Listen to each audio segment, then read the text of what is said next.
চলে আসলাম স্বপ্নের শহর Cox's Bazar.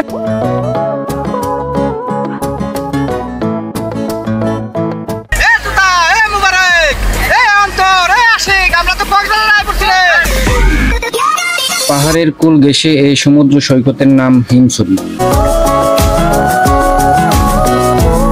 Hello everyone, this is আকাশের আবির। চলে আসলাম স্বপ্নের শহর কক্সবাজার।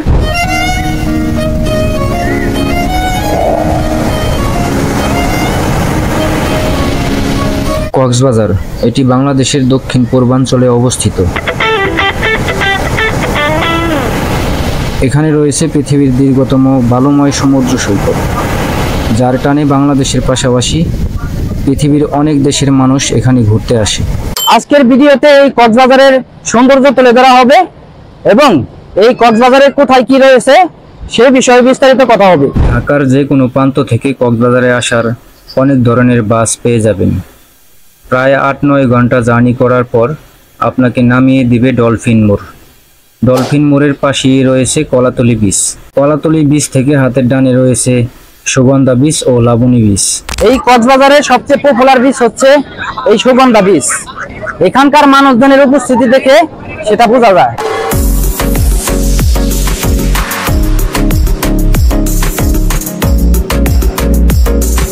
হঠাৎ করে দেখি যে কক্সবাজারের গরু এসে পড়েছে, পাশাপাশি অনেকগুলা কুকুরও এসেছে।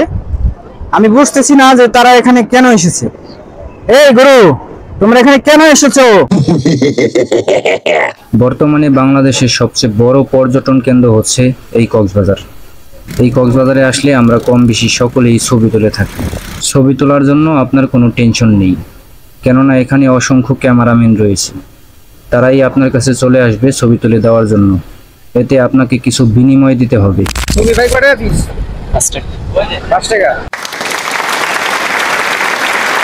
এক বিশালতার উপমা নিয়ে সেজে আছে এই সমুদ্র সৈকত, যেখানে কিছুক্ষণ পর পর বিশাল মাপের ঢেউ আসতে পড়ে।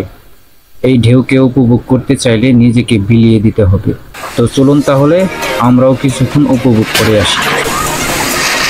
Oh my God!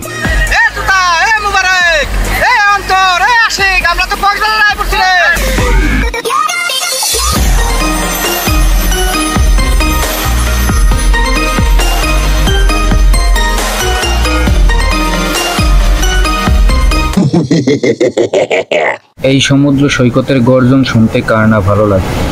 এই ভালো লাগাকে আরো মধুময় করে তুলতে এখানে পেয়ে যাবেন অসংখ্য বিট, যা কিছু সময়ের জন্য আপনাকে ভাড়া করে নিতে হবে। আপনারা তো ডাবল সিটি নিচ্ছেন, সেই হিসেবে 60 টাকা। 60 টাকা ঘন্টা, 60 টাকা। আর সিঙ্গেল নিলে? সিঙ্গেল নিলে 30 টাকা। সিঙ্গেল 30 টাকা। এই সুগন্ধা বিচের পাশেই রয়েছে অসংখ্য টং দোকান, যেখানে খাবার দাবার থেকে শুরু করে নিত্য প্রয়োজনীয় জিনিস সবকিছুই পেয়ে যাবেন। এই কক্সবাজারে আরো অনেক সুন্দর জায়গা রয়েছে, তো আমি এখন ডিসিশন নিয়েছি হিমছড়ি পাহাড়ে যাওয়ার। এখন আমরা যাচ্ছি হিমছড়ি পাহাড়ে, যেখানে রয়েছে পাহাড়, ঝর্ণাধারা ও পাহাড়ের ওপর থেকে অন্যরকম এক সমুদ্র সৈকত। আমরা ডলফিন মোড় থেকে ইজি বাইকে করে এক অপরূপ সৌন্দর্য দেখতে দেখতে চলে আসলাম হিমছড়ি পাহাড়ে, যার ভাড়া পড়েছে জনপ্রতি 40 টাকা করে। হিমছড়ি পাহাড়ে প্রবেশ করতে হলে এখান থেকে টিকিট কাটতে হবে, যার মূল্য জনপ্রতি 40 টাকা করে। ভিতরে ঢুকলেই দেখবেন আপনার জন্য অনেকগুলা সিঁড়ি অপেক্ষা করছে।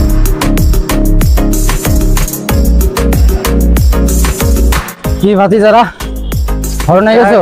খুব ক্লান্ত, তারপর কষ্ট তো লাগবেই, ভালো কিছু পাই রাইলে কষ্ট করতেই হবে।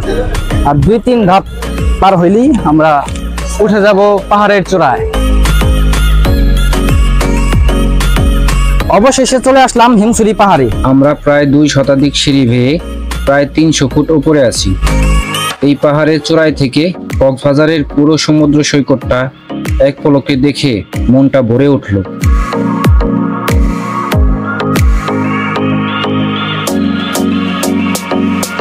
পাহাড়ের কুল ঘেঁষে এই সমুদ্র সৈকতের নাম হিমছড়ি।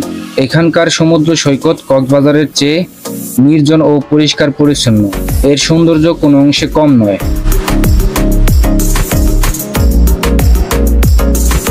এই পাহাড়ের চূড়ায় উঠলে আপনারা 2টি দোকান দেখতে পাবেন, যা পাহাড়ের সৌন্দর্যকে বাড়িয়ে দিয়েছে। চাইলে আপনারা এই দোকানের ছাদের উপর বিশ্রাম করতে পারেন, এতে আপনাকে কিছু বিনিময় দিতে হবে।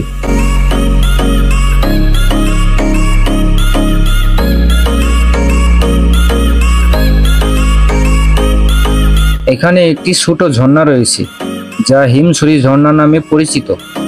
ঝর্ণাটি ছোট কিন্তু বর্ষার মৌসুমে এটি দারুণ রূপ ধারণ করে। এই ঝর্ণাটি হিমছড়ির অন্যতম আকর্ষণীয় একটি জায়গা।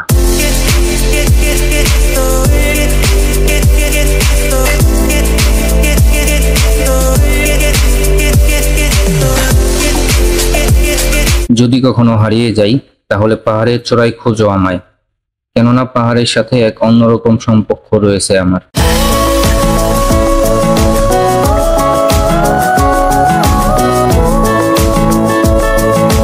কক্সবাজার থেকে মাত্র 12 কিলোমিটার দক্ষিণে অবস্থিত এই হিমছড়ি পাহাড়।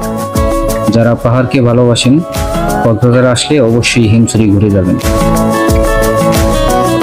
আজকের ভিডিওটি আপনাদের কেমন লাগলো কমেন্ট বক্সে কমেন্টস করে জানিয়ে যান। আর আপনাদের পছন্দের জায়গাগুলা কমেন্টস করে জানাতে পারেন।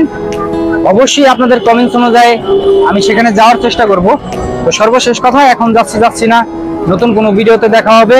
বাই।